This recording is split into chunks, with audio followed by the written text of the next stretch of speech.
Hello, everyone. I hope you're having a good day so far or a good night whenever you're listening to this podcast. But welcome back to Pacific Talk. I am your host, Desiree Washington, and with me is my co-host, Natheria Moai. And today we have our guest, and I was just telling Natheria this. I hope that I do not butcher your name, but I've been practicing. Oh, Today, our guest is Ba'a Tausili Tofaeono. yes. Okay, awesome. Well, Good. welcome. Yeah. He is part of Cancer Coalition, and we're very excited to have him. How are you? I'm great. Thanks. Thank you for having me as well. Yeah. Today Good to have seems you. like a bit of a slow day, but that just might be me. Yeah, I think so. I agree. I was gonna ask you if you guys are going to see the fireworks tomorrow, part of Coastal Week. Yeah, we got our invitation, so yeah, I'm hoping we can Oh, we nice. get everything wrapped up so we can make it. So, but yeah, hopefully looking forward to that. How about yourselves? I'm looking forward to it. Yeah, it's gonna be Mhm. nice little change. Hopefully the weather is holds up. It's been Yeah. kind of rainy, windy. Yeah. I hope the weather stays like this tomorrow. Nice and no rain, no clouds. Yeah, sorry, I had to look out the window here. I have a question for you. You Sure. know how 2019 we started hearing about COVID? So, can you tell us what your biggest fear about COVID was when you first heard it? When I first heard about it, it was to be honest to be honest with you, I'm sorry, it's not the situation, but it was it was just like the fear of the unknown of what was going on. I believe it was the beginning of 2000 or end of 2019, beginning of 2020, and I was planning our wedding with my fiance at the time, and we were getting ready to go to Fiji. Our plans were Fiji in June, and so when we started hearing about this and trying to think about like, oh no, what happens if this gets out and it'll affect our wedding plans. That's what it's kind of funny. Not that a global pandemic is not the best thing, but unfortunately, my first kind of thing was about like, what are we going to do for our wedding? Yeah, that could put a damper on wedding plans for something that, that can affect not only just here, but everywhere else. Yeah. Yeah. Can you tell us a little bit about your role at the Cancer Coalition? Yeah. So I basically I have a few titles, but what it basically means is I just manage the organization here, the operation. I handle all the strategic planning with our board members and implement our plan is based upon the objectives that we've seen, um, and identify funding opportunities that align with those objectives. And then if we're lucky enough to get funded, then just try to get that implemented by identifying staff and getting infrastructure set and things like that. Correct me if I'm wrong, but are you the special projects coordinator and the Inspire program director? Yeah, those are kind of my like official titles, but like I said, they're just fancy for, or maybe they're not really fancy terms, but just bigger words for I just manager of the day-to-day operations. Okay, Mm. thank you. Can you tell us a little bit more of how you got into this work? Was this something that maybe you thought that you would be doing when you were younger, or was this like something that you just happened to come upon? It's so yeah, that's an interesting kind of backstory there. But for so my dad is a doctor. He's a general Mm. surgeon. He was the first Samoan to graduate from US medical school. Um, and growing up, I was in Las Vegas and he had a private practice. And growing up, I had these, I was thinking, yeah, I want to be like my dad and be a doctor and stuff. But then, I saw he would come home after I went to sleep and leave before I woke up, and he worked very hard, and thinking after a while I was like, yeah, I don't know if I can handle that and all the schooling and stuff like that. So I kind of went in my own direction. And then in 2004, my parents they retired from Las Vegas and moved down, and I moved down, or I actually came here to vacation, and my dad told me, well, there's there's this grant that we have, um, for this cancer coalition, and these other things we need help. Um, so it kind of hooked me in there. I didn't really have any experience other than knowing about my dad's practice in terms of health, and kind of just threw me in there, and had to learn a lot on the go. And fortunately, there was a lot of training that they provided from their funders and on a regional level, and yeah, that's how that's how I became like this program coordinator for this comprehensive cancer control program at the time. So we were doing a lot of planning, trying to build the cancer coalition from the ground up, and then move into implementing of a territorial cancer plan. And that's kind of what I did for from 2004 to 2015. And then we had another opportunity that came up to apply for funding to build research capacity from the National Institute of Health. And that's how our Inspire program got started, which is our Indigenous Samoan partnership to initiate research excellence. So on top of building research capacity, we also did a study on health literacy as a contributing factor towards colorectal cancer screening, because colorectal cancer screening rates were so low, where they were at the time, it was only 7% of the eligible population was getting screened, but there was a national goal of 70%, I think, in the Healthy People 2020 at the time. So we were trying to figure out what's the issue here about why is there such a big gap? And from our research, we were able to show that health literacy was a contributing factor. It's one of many. It's not the only one, but we know that if health literacy and some of these other things are addressed, potentially you could close the gap on colorectal cancer screening, potentially other cancer screenings that are available on island as well, because it's still the same issue with breast and cervical cancer screening. Even though there's a program, screening rates aren't as optimal as we would like. So there are a lot of issues that need to be addressed. So that's kind of how I got into it and what I do now. Thank you. You did mention something about there was like 7% screening for colorectal cancer. Was that here or Yes, that was here. nationwide?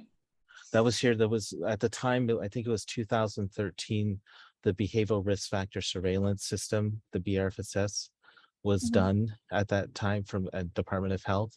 And so it was from that report that they said that 7% of the responses that they got for the eligible population had said that they had gotten screened for colorectal cancers. So that's a really low number. Yeah, that is for a population that we have. Has that number gone up recently since then, or? I have not seen another.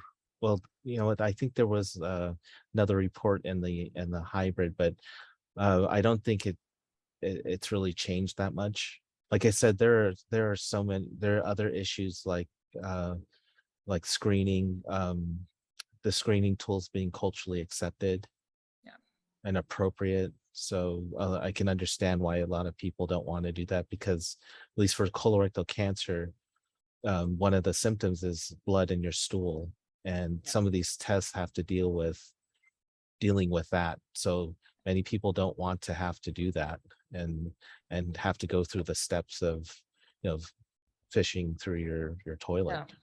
Yeah. I have to say though, cancer is something that's affected me more than once. My grandmother died of breast cancer. She had a cousin that also died from it. I've had a few family members pass away from different types of cancer. And I know an uncle of mine, he was screened for colorectal cancer, and it was caught early. So I think he went through your guys' program. But I wanted to know, has your work ever affected you personally, though? Did someone that you know of, did you have to go through that with them, cancer? Yeah, definitely. It's like yourself. We all have relatives that are or we're close to that have been diagnosed, some treated, and some have survived, and some have unfortunately passed away. But I've had aunties, uncles, cousins. My first cousin, Iki Scanlon, was the treasurer for the coalition, and he had stomach cancer. We had another board member, George Reed, who passed away from prostate cancer. We had Mrs. Poho Kalani Maunga, who Mm. is the current governor's former wife, who unfortunately passed away from cancer, who's a really nice lady. It's Renee Clemens, who is a longtime friend and family friend and mentor. There's been quite a few more people than I'd like to realize, but it just seems to get like the list continues to get longer and longer. Yeah. Yes, it does. Yeah, I mean, I've also had, family members who passed away from cancer, and I guess we can all agree that cancer just really sucks. It does. Yeah. Can you tell us a little bit more about how Cancer Coalition does the research to help prevent cancer, at least for the people of American Samoa? Sure. So I mentioned about our Inspire program. Um, some of the other research projects that we have coming up now, we're looking at artificial intelligence and machine learning to help increase provider screening capabilities. So basically looking at developing an algorithm or predictive model, and then we input a lot of data based on like a person. We put in their demographic data, their height, weight, age, put in some of their medical history data, and some other factors, and we let the predictive model kind of learn about those things, and then from there try to see if it can be trained to identify if a person is at high risk for colorectal cancer, and we're also doing for breast cancer as well. But the predictive models that we've seen have been really effective in doing it in other populations. So this will be the first time that we're going to be doing that for the Samoan population, and it's more like a tool, so that way that it can tell the doctor like, hey, this person is showing some really high signs on this model, so you might want to refer them to get further testing. Nice. So we're working on that currently, and going to be working with LBJ as well and seeing how that can go. Fortunately, and then we're also looking at genetic biomarkers. Yes. So hopefully, if we can identify those, and if they're more prevalent in Samoans, or if or within the population, then that's another kind of trigger indicator for the doctor to say, okay, you're going to need further testing, or you might need to check something out here. I'm personally, to me, those are a little bit more acceptable, maybe culturally acceptable Yeah. forms of screening than the people like we're talking about the colorectal, like on the fecal occult blood test, or there's a fecal immunochemical test as well, where they're not handling stool. It's just Yeah. they just get their blood drawn, and to me, I don't see anything. I haven't seen anything about that being culturally inappropriate. I think people are more acceptable of that. So I think if maybe stick around that area, blood samples, blood tests, that might be a better way. again, just as a tool that would complement what is already being done. I have to say, with my family's history with cancer, I was wondering though, are we able to get tested here at LBJ? Because I wanted to know ahead of time to be prepared for myself in case, with the history that we have in our family. And I'm glad to hear that you guys got that, and that you got the research grant, and that you guys are working towards something that would help catch it before it becomes, before it gets to the last stage, before anything can be done. So I have to commemorate you and the coalition for getting that for us. Oh, thank you. Yeah, we're kind of still in the initial steps here, but you know, we want to we want to kind of close the gap between the advances that are happening in the States Mhm. and what we have here. So, you know, this is, even though it's like a new thing for us, it's been happening in the States for 15, 20 years now, and they've been advancing a lot lately. So hopefully, you know, we can bring us forward. But one of the things too is this, to me, it's just, this is like on the kind of secondary, maybe primary prevention side. But there are other issues that our community should be looking at, like our social determinants of health, like those factors that impact how we work, we live, we play, we congregate, our faith. You know, those are the really big factors that impact us initially before you even get screened, and before if you even need to get treated. You know, when you get screened and treated, that means that sometimes there might be something wrong. So you want to make sure that that a person has the tools and stuff that they need from the get-go, so that they don't ever have to get to the screening part, you know, in a perfect kind of society. Yeah. But Yeah. if people start to really address the issues of education, poverty, housing is a big thing, um, accessibility, even citizenship, things like that, it could really help from the initial start of when you're looking at a person's health outcomes, and how to make them really better, and equitable. I have to ask though, when we were in COVID and we had the lockdowns, did that ever affect the way you guys, um, how you guys used to address and be, connect with your cancer patients and the services that you guys provided? Yeah, so that's a good question. So most of it, like we talked about, is we offer about our financial stipend program for those who are diagnosed. But one of the things we did see is that when, you know, when flights were shut down, people couldn't get off island for testing or for further follow-up or treatments and things like that. So we did see some people that had come in and needed some guidance and support, which we kind of we referred them into the right place to get that type of support. There was the major impact of what we encountered. But in terms of our other programs, like our research programs, we had just wrapped up our study for Inspire.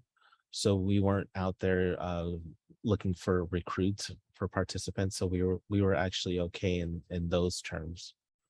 Um, but yeah, it was mainly like those patients that were coming in for stipends that needed a little bit of support from what we could offer. But they were, fortunately, they were able to, most of them were able to get off island through the repat flights and get support that way too. Thank you. Desiree, did you? I guess I was listening to the conversation and from what I was getting, because I believe you mentioned that before you even get to the treatment, um, patients is being affected in other ways, right? How do we maintain the humanity of who the person is? And so it's not just about, okay, we are trying to prevent, and we are trying to treat these things that are very real and affecting people, but also how do we maintain that their personhood through it all? I think that's a good question too. To me, from my experience and what I've seen is that you still continue to treat them like a person. You know, don't take their humanity away from them just because they're a cancer patient. And this is the kind of the things that I've experienced from the many survivors that we've helped or supported. Excuse me. But they don't want to know, they don't want to tell people that they have cancer because they feel like if people know that, then they're going to seem like they're weak. We're Samoan people that want to exude that we're strong. There's nothing that's going to impact us. And so by doing that, everyone's going to say like, oh, you have cancer, qualify, then some people feel like, oh, that's the end game, that's my time is now even more short, and what do I do from here? So um by maintaining the humanity for them, I think helps their social, psychosocial and emotional well-being, to when they're going through the process, to say like, hey, trying to keep it as normal as possible. And COVID was not normal at all. So everyone was looking for normalcy during COVID.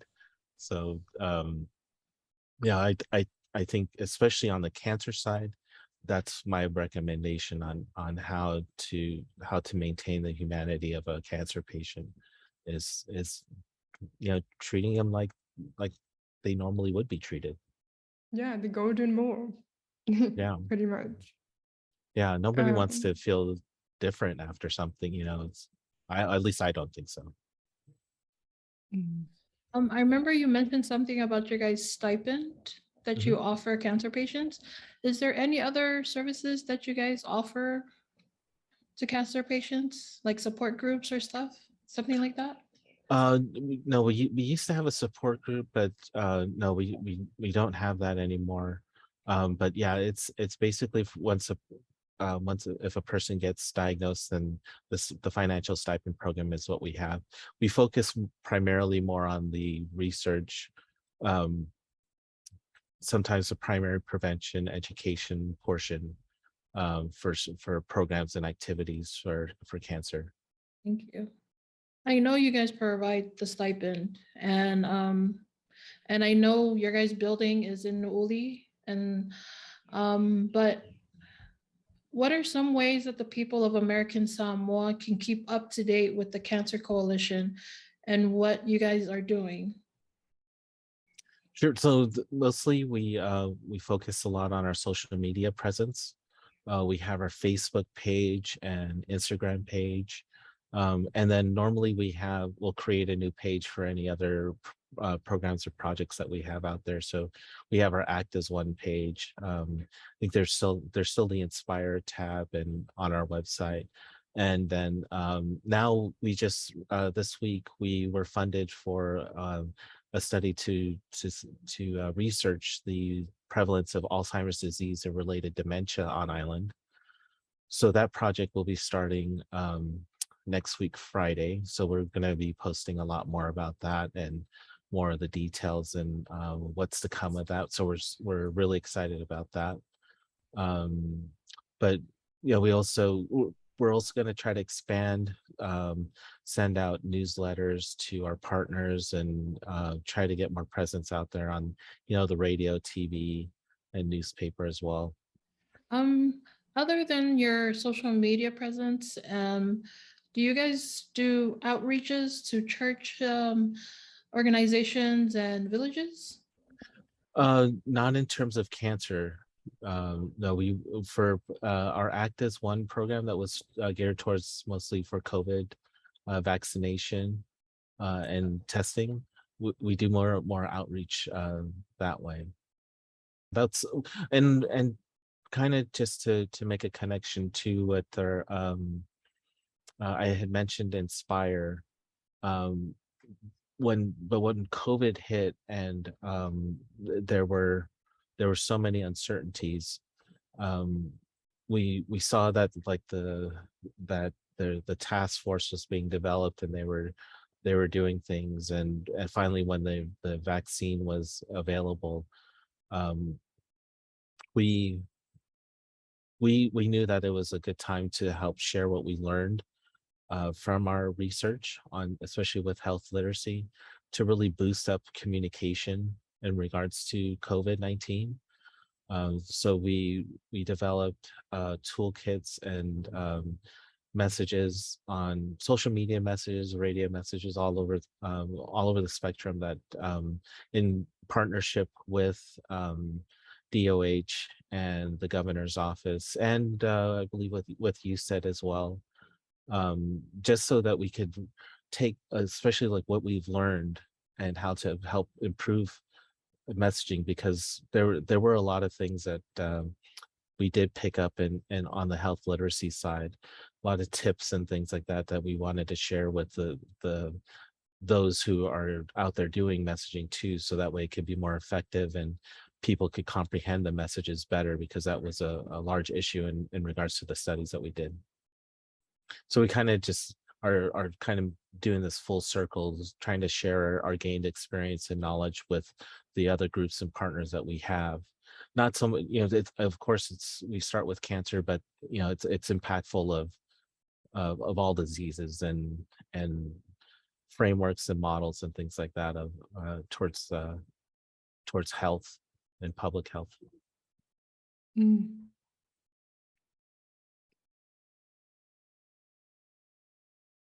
Oh, I don't think we can hear sorry, I you. can hear you. Oh, sorry. I have one more question for No, you. It's okay. Where do you see the Cancer Coalition in 5 years from now? Yeah, so that's a good question too. When we first started, like I mentioned, we were tasked to develop a comprehensive cancer control plan, and then implement that plan. And we had done, I think, 2 or 3 versions of that plan over a 5-year period. And since 2015, 2016, we haven't been doing that plan as much. We've been really focusing on research and doing other programs. So I think um, I think our next goal as an organization is to really look at health disparities and health inequities, and using our research tools and our research knowledge that we've gained on how to impact and move the needle on for Samoans in some of these health efforts. When I was doing a lot of prevention and public health work, we got a lot of information from the Centers for Disease Control and Prevention, and they basically had this intervention for you. They just said, here, take this, do it in your community. If it works, great. Doesn't work, we'll give you something else to use. But they never really was like trying to find out why. Why didn't it work? They mentioned about being culturally adapted and things like that, but it wasn't kind of too high on their priority. And this isn't just the CDC, this was other federal agencies that they all had their little cookie cutter box that they handed to you. And like I said, nobody was finding out why. Nobody was trying to see about saying like, hey, we're different. We have different issues, and we're an indigenous population. Not only do we have vulnerability or different issues, we have resiliency and other factors that help us to overcome these things. We've been doing it for centuries before you even came here, but nobody's asking why. So to me, I'd rather be looking at those things, and really addressing on how we can, again, move our community in that direction, and really showing off island and those national and international partners, what those things are and how we can share them with other populations, and let them know that, hey, we have things to bring to the table too, and we're just as important as everyone else. So with all the important and amazing information that you just shared, is there anything that you'd like to leave the audience with, for those who are listening, like a question that you'd like for them to walk away with and think about? That's You guys are asking a lot of good questions. So, um, you know, um, what I've thought about, and talked about with other groups and people is that, the COVID pandemic really, it didn't, to me, of course, the disease was new, but the issues in regards to our health systems, our social society, our community, those issues that came up weren't new. Like when people there had vaccine hesitancy. Vaccine hesitancy has been around for a lot. People don't want to get even measles shots, flu shots, things like that. Masking was a preference. People have, they just have some people will comply, some people won't comply, but those behaviors have been researched, they've been known. So what it did was it really magnified both the strengths and the weaknesses of our society in terms of health, our systems, our decision making, our behaviors. And what I hope is that our leaders really picked up on that, and there are taking that information and taking that feedback and really looking towards how can we make improvements in these areas. There are some, they can look at data systems, they can look, because the data was a huge thing. Everyone's trying to get data, whereas data has always been but it's always been a problem. When you need it, you can't find it. So how are you going to change that? What we kind of saw it, like I said, we kind of magnified, you could see where the breakdowns were. So, but you could see where the strengths were, because to me, mobilization was a big success in our community. How can we mobilize, use that kind of as a model and address some of those gaps moving forward to really improve our healthcare systems. So that Thank would you be so my much. my last take. Yeah, wow, thank you. And I hope that everyone who is listening, I hope that you guys had a great time, and that, I mean, as much as a good time as you can talk about cancer, but all the good things that came out of this. And we hope that you enjoyed Pacific Talk. Thank you so much to Va'o for coming on. We really appreciated your time. Oh, thank you very much. Thank you. Thank you for Yeah. coming. Bye.